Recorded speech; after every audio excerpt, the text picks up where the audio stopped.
السلام علیکم دوستوں، امید ہے آپ سب لوگ خیریت سے ہوں گے۔ بات کرتے ہیں عمان میں ہالیڈیز کے بارے میں، چھٹیوں کے بارے میں۔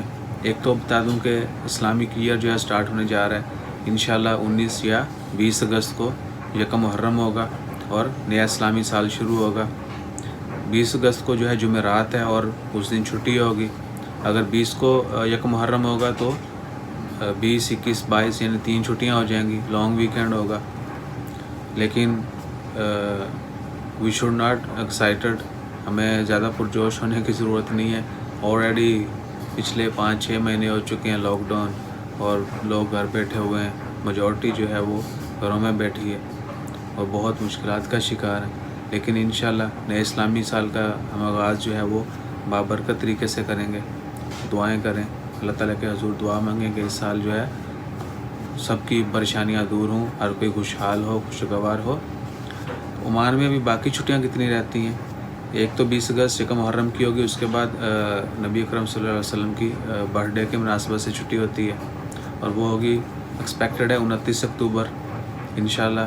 اس کے بعد اکتوبر کے بعد نومبر میں 2 چھٹیاں ہوتی ہیں، نیشنل ڈے کی اور ہز میجسٹی سلطان قابوس۔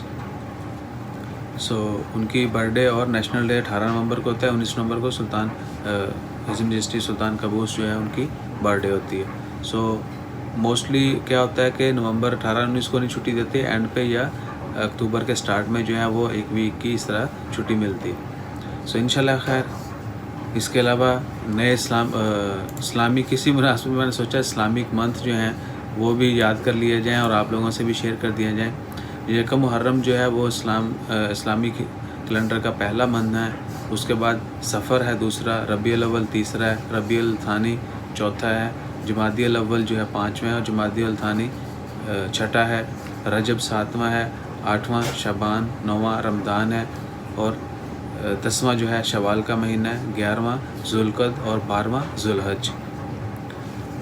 یعنی رمضان جو ہے 9ویں مہینے میں ہے اور 12ویں مہینے میں ذوالحج کے مہینے میں حج اور عید البقر ہوتی ہے۔ انشاءاللہ خیر، آپ سب لوگ بھی ضرور جانیں، ضرور یاد رکھنے چاہیے یہ چیزیں۔ مجھے بھی کافی عرصے کے بعد موقع ملا کہ میں یہ رپیٹ کروں اور میں نے سوچا بہتر ہوگا آپ لوگوں کے ساتھ بھی شیئر کیا جائے۔ ضرور ان چیزوں کا ہمیں علم ہونا چاہیے۔ انشاءاللہ خیر، اپنا خیال رکھیں، دعاؤں میں یاد رکھیں۔ جزاک اللہ، اللہ حافظ۔